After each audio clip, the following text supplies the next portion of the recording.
In 2017, the state of Wisconsin, America's own self-declared dairyland, made it illegal to sell Kerrygold butter on its own grocery shelves.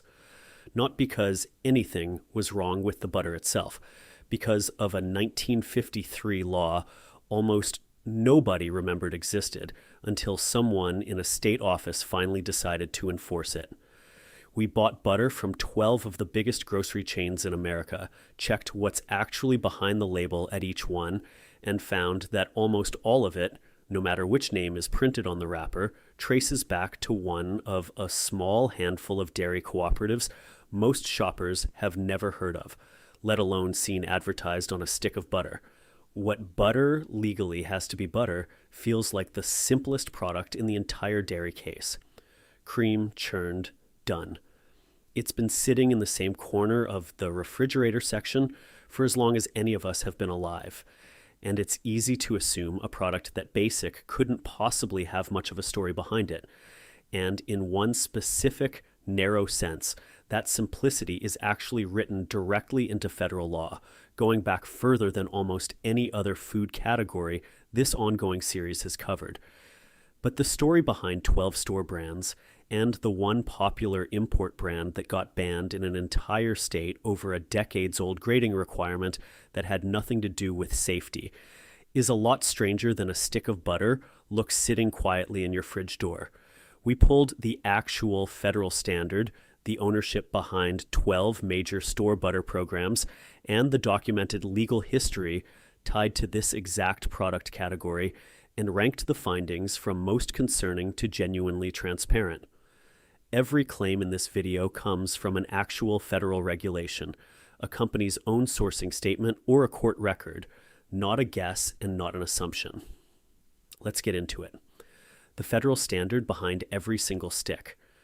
Under the FDA's own standard of identity, first established for butter specifically before the modern Food, Drug, and Cosmetic Act even existed, making it one of the very first foods the federal government ever formally defined by law. A product can only legally be called butter in the United States if it's made from milk or cream, contains no less than 80% milk fat by weight, and no more than 16% water. Fall short of that 80% threshold and the product has to be called something else entirely, a butter blend, a spread, or a butter substitute, each with its own separate labeling rules and, often, a noticeably different price point sitting right next to the real thing. Here's the detail most shoppers never learn, and it's worth knowing before any of these 12 stores get ranked. That same federal standard explicitly permits, in its own exact legal language, butter made with or without additional coloring matter. A cow's diet changes with the seasons, and butter made from cream in the summer, when cows are eating more fresh grass rich in beta-carotene, comes out naturally more golden than winter butter from cows eating more stored feed indoors. To keep color consistent year-round, so a shopper never sees an unexpectedly pale stick sitting next to last month's noticeably yellower one, most conventional butter producers add a coloring agent, typically annatto, a natural plant-based pigment extracted from chayote seeds. The federal rule doesn't require the specific source of that coloring to be disclosed beyond the general phrase, coloring added, similar to how added color already works in several other dairy categories this ongoing series has covered. The USDA grading system almost nobody understands. On top of that federal floor, the USDA also runs a separate voluntary grading system, grade AA, grade A, and below, based on a formal taste and texture panel, scoring flavor, body, color, and salt characteristics against a detailed published rubric. Here's the part that actually matters for this video specifically. USDA grading is voluntary at the federal level. A company can sell perfectly legal, perfectly safe butter in nearly every state in the country without ever submitting to that grading process at all, and plenty of respected brands do exactly that. A handful of states decided decades ago to make grading mandatory within their own borders anyway. Wisconsin's version of that law dates back to 1953, and it requires any butter sold at retail in the state to carry either a federal or a Wisconsin grade mark, with violators facing real legal penalties for noncompliance. For years, that law sat mostly unenforced, a forgotten line in the state code nobody bothered checking. Then, starting around 2015, Wisconsin's Department of Agriculture, Trade, and Consumer Protection began enforcing it more strictly, and Kerrygold, the popular Irish import graded and packaged entirely in Ireland rather than under the American system, got pulled from Wisconsin shelves entirely. Grocers caught selling it anyway could face a $1,000 fine or up to 6 months in jail, an unusually harsh penalty for what amounted to a paperwork mismatch rather than any actual food safety concern. A group of frustrated Wisconsin butter lovers, backed by the Wisconsin Institute for Law and Liberty, filed a federal lawsuit arguing the law violated equal protection and commercial speech rights, since the grading criteria involved things like color, spreadability, and flavor intensity rather than any actual health or safety standard. A reasonable person would expect a state to regulate this aggressively.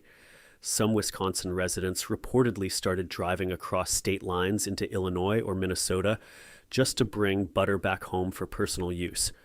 a detail that made national headlines at the time as a uniquely absurd symbol of regulatory overreach. Ornua, Kerrygold's parent cooperative, eventually agreed to submit its butter to Wisconsin's specific grading test, rather than fight the underlying law outright, and Kerrygold returned to Wisconsin shelves later that same year, tested, graded, and fully compliant. The law itself, somehow, is still on the books today, technically applying to any other ungraded butter, foreign or domestic, that might try to enter the Wisconsin market in the future. What grass-fed and European style actually mean.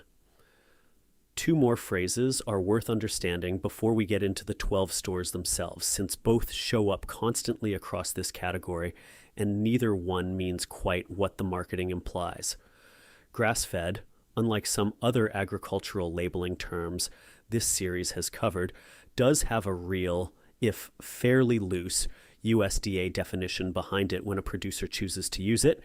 generally requiring that cows derive the majority of their nutrition from grass and forage rather than grain, though the exact percentage and verification requirements have shifted over the years as the USDA's own voluntary program for the claim has been revised, and, at points, discontinued and replaced by third-party certifiers instead.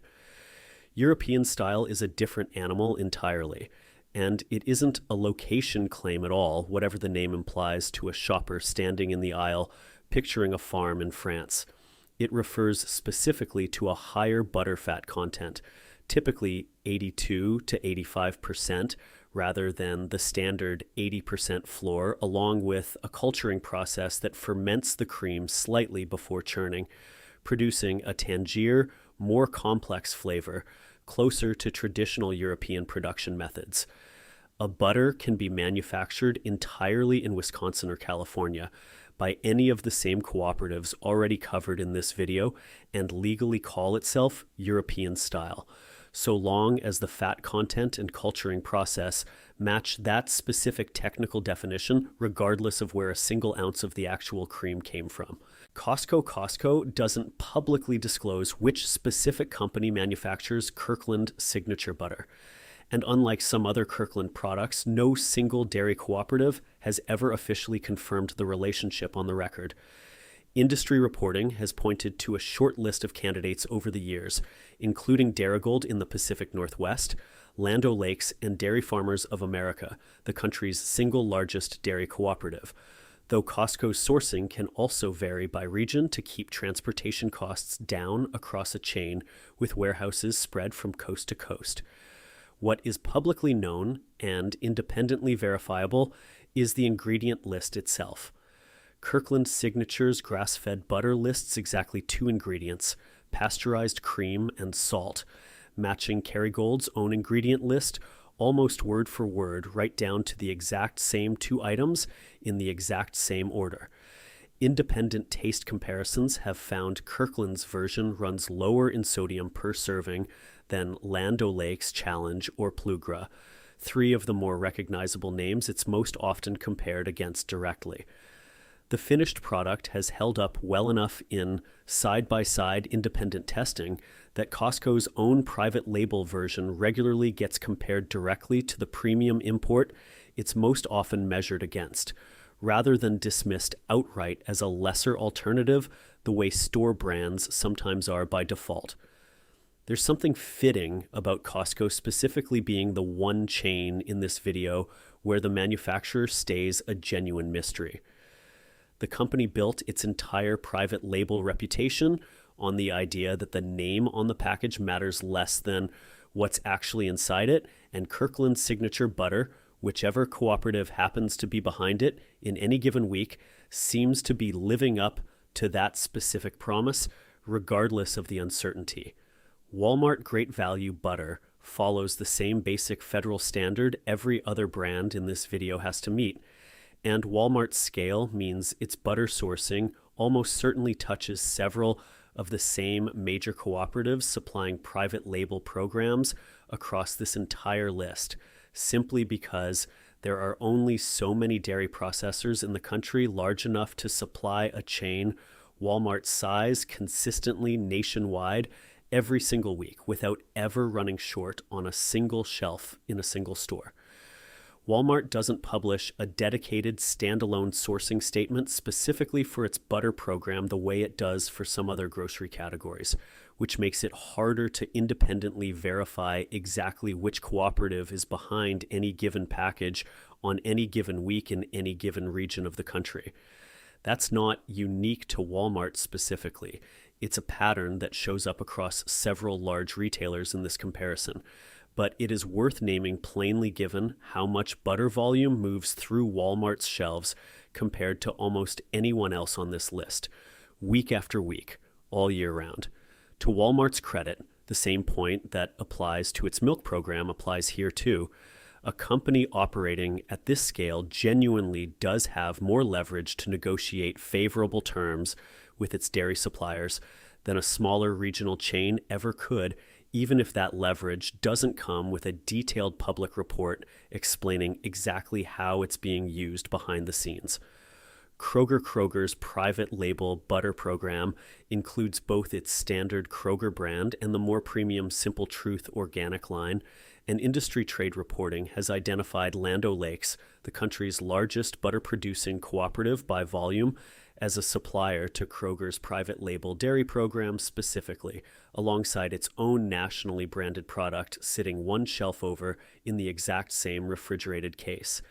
That's worth sitting with for a second. A shopper choosing between the plain Kroger brand stick and the Land O'Lakes branded stick right next to it may, depending on the specific product and region, be choosing between two different labels wrapped around cream that came from the same cooperative supply chain, processed on the same equipment, on the same day by the same farmers. The packaging tells two different stories, one generic, one branded, and nationally advertised. The cooperative behind both of them may not draw much of a distinction either way, since the cream itself doesn't know which wrapper it's headed for. Kroger's willingness to at least have this connection surface in trade reporting, rather than treating its entire supply chain as a closely held secret the way Costco does, fits the same pattern of relative transparency that showed up in this chain's earlier entries in this series covering milk and seafood, where Kroger consistently published more specific, checkable detail than most of its direct competitors bothered to. Aldi's Countryside Creamery butter follows the same pattern that showed up in a previous investigation into Aldi's dairy program more broadly, competitively priced, federally compliant, but without the kind of detailed branded sourcing statement that a shopper could use to independently verify exactly which cooperative supplied a specific package sitting on the shelf in front of them. Industry reporting has also linked Land O'Lakes to Aldi's private label dairy supply chain, consistent with that cooperative's outsized share of the entire American butter market. A share large enough that it's genuinely difficult to shop this category anywhere in the country without eventually buying something connected to it. Given Aldi's well-documented history with sustainability marketing lawsuits covered in a previous investigation into its seafood program, two separate federal cases that both survived motions to dismiss before eventually settling, a shopper specifically looking to verify sourcing claims beyond the package itself continues to have less to work with here than at a couple of other stops on this list. A pattern that's now shown up across multiple grocery categories for this exact same chain in this ongoing series. None of that is unique to butter specifically, and it's worth repeating that Aldi's prices remain genuinely competitive across this entire category. But a shopper weighing price against verifiable transparency will keep running into the same gap at this particular chain, no matter which specific product in the store they happen to be comparing that week. Target targets good, and Gather Butter line, like most of its private label grocery program, has moved through the same broader rebrand that consolidated several older Target store brands into one unified identity over the past several years, a pattern that showed up in this chain's previous entry in this series covering canned tuna and pasta sauce. Industry trade reporting has pointed to Challenge Dairy, the West Coast cooperative behind the Tillamook branded butter, sold nationwide, as a likely supplier to several West Coast-focused retail chains' private label dairy programs, Target potentially among them depending on region and distribution center.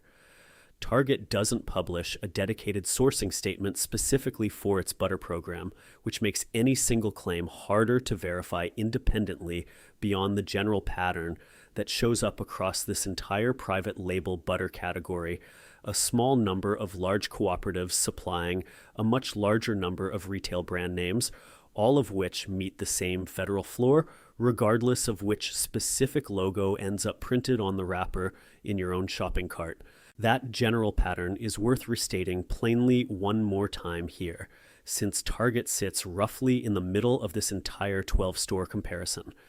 Not the least transparent chain in this video, not the most, simply another retailer whose store brand butter almost certainly shares a supply chain with several of its direct competitors, whether either company would put it that plainly in their own marketing or not. Sam's Club, Members Mark Butter, Sam's Club's private label line, follows the same general sourcing pattern as its Walmart-owned parent company,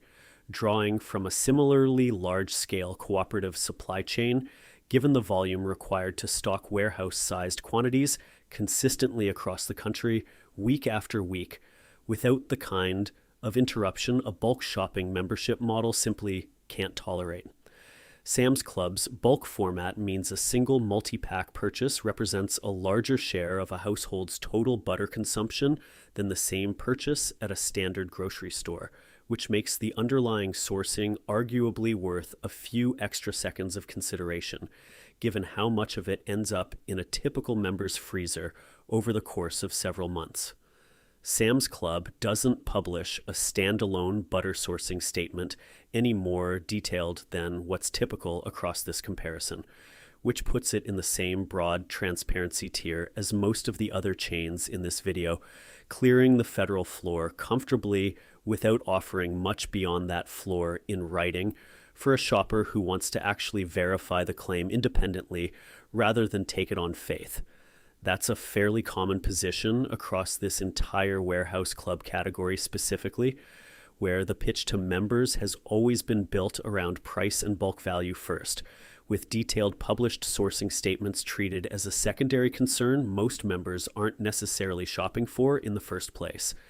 Publix's own private label butter doesn't come with the same level of detailed quantified sourcing information that a few other chains in this comparison publish, consistent with a pattern that's shown up across multiple grocery categories for this specific chain in this ongoing series, not just butter, but seafood and dairy more broadly as well.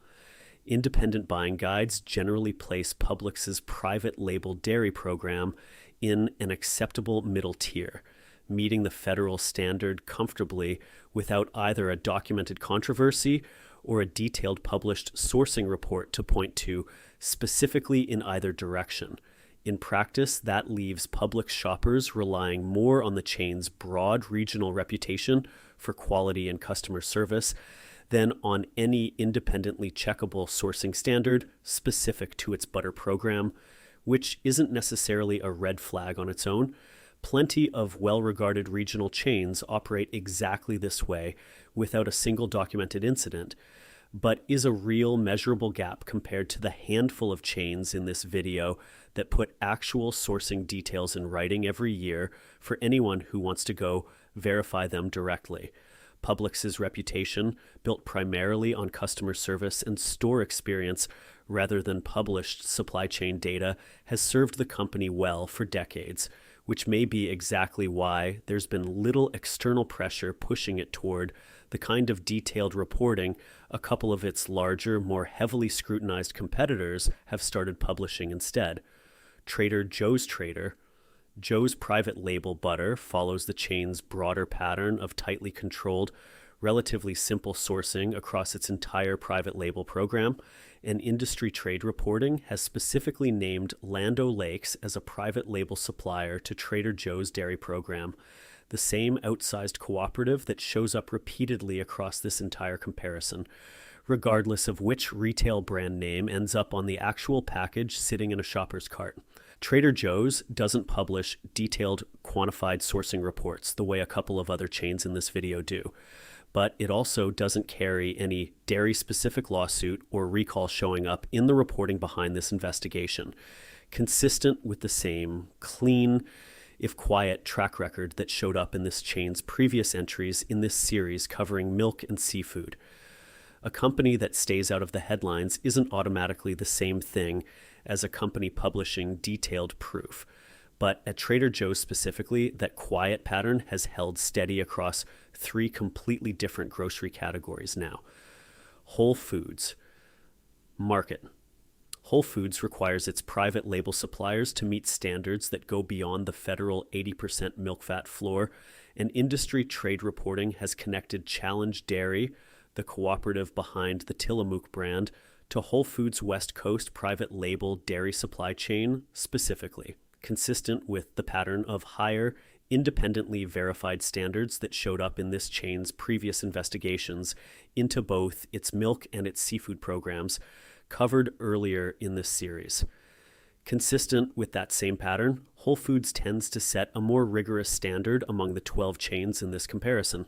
generally sourcing organic and grass-fed options more consistently across its private label butter line than most competitors bother to stock at all, let alone as the default option, and generally charging a noticeably higher price for the difference.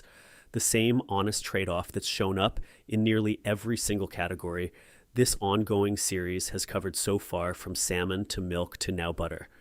Whether that premium is worth it comes down to the same calculation it always does with this specific chain. You're generally paying for a verified standard rather than just a nicer looking package, which is a genuinely different thing than paying extra for branding alone, a distinction that's held up consistently across every single category this ongoing series has covered involving this particular retailer, Safeway and Albertsons. Safeway, Vons, and the broader Albertsons family sell private label butter under the Lucerne name, the same dairy brand covered in a previous investigation into this company's milk program earlier in this series. Industry trade reporting has linked Challenge Dairy to Albertsons' West Coast private label dairy supply chain as well, meaning several West Coast-focused chains in this video, Target, Whole Foods, and Albertsons among them, may be drawing from an overlapping pool of the exact same handful of cooperative suppliers, regardless of how different their respective store branding and pricing strategies look to a shopper standing in the aisle. Albertsons doesn't publish more specific, quantified sourcing detail about its butter program than it does for milk, a pattern that showed up consistently in this same company's previous entry in this series and appears to hold true here as well,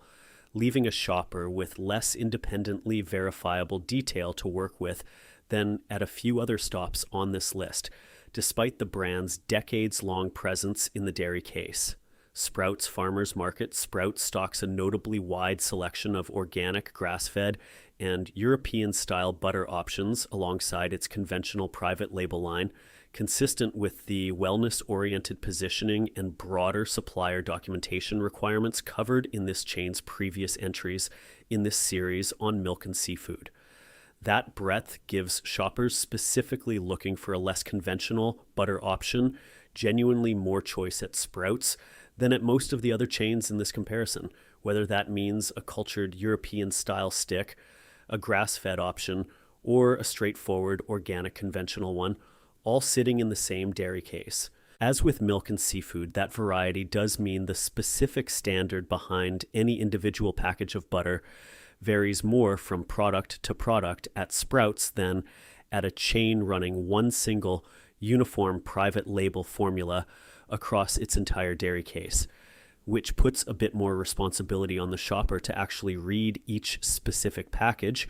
rather than assume one blanket standard applies store-wide across every option on the shelf.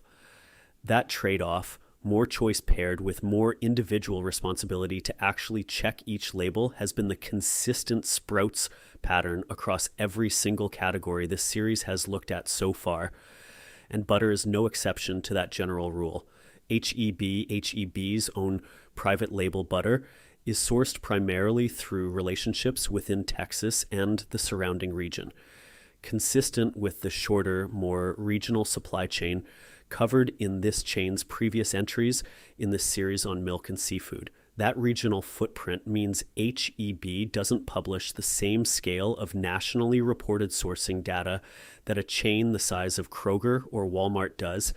simply because it operates in far fewer states to begin with, concentrating its entire supply relationship within one part of the country rather than spreading it thin across the whole map. The trade-off here is the same one that showed up in HEB's earlier appearances in this series, a shorter supply chain with fewer processing handoffs between farm and package, which is a genuine practical advantage, but less of the large scale. Independently published reporting that comes with operating at a genuinely nationwide footprint, attracting outside scrutiny from researchers and journalists in the first place. A regional chain with intensely loyal customers doesn't necessarily need the same kind of published proof a nationwide competitor does, since so much of that trust gets built locally, store visit by store visit, instead. That regional trust model is genuinely different from the kind of trust Kroger or Whole Foods have to earn operating across dozens of states simultaneously. And it's worth remembering that different doesn't automatically mean worse, just harder for an outside investigation like this one to independently verify from a distance the actual verdict. So here's where 12 store brands actually land. Every single one of them clears the same federal 80% milk fat floor. No exceptions, no shortcuts, regardless of price point or brand reputation, and that floor alone should settle any lingering worry about whether a cheap stick of store brand butter is somehow a lesser, less legitimate product than a nationally advertised name sitting one shelf over. And industry reporting suggests a huge share of the private label butter in this entire video across Kroger, Aldi, Trader Joe's, Target, Whole Foods, and Albertsons alike traces back to one of just 2 or 3 large dairy cooperatives, Land O'Lakes and Challenge Dairy chief among them, regardless of which specific logo is sitting on the wrapper in your own freezer right now. That's not a scandal exactly. It's simply how consolidated this specific category has become over the past several decades. The same slow consolidation that's shown up in nearly every food category this series has investigated so far. But it does mean the meaningful differences between these 12 brands live less in who's actually churning the cream, since the honest answer, there is often the exact same cooperative regardless of which store you're standing in, and more in price, added ingredients, and whether the specific product in question is grass-fed, organic, or plain conventional. And one popular import brand, sold at nearly every chain in this video, spent the better part of 2 years banned entirely from one state's shelves over a grading law from 1953 that had nothing to do with food safety at all, and everything to do with a bureaucratic definition of flavor and color nobody thought to update for over 60 years.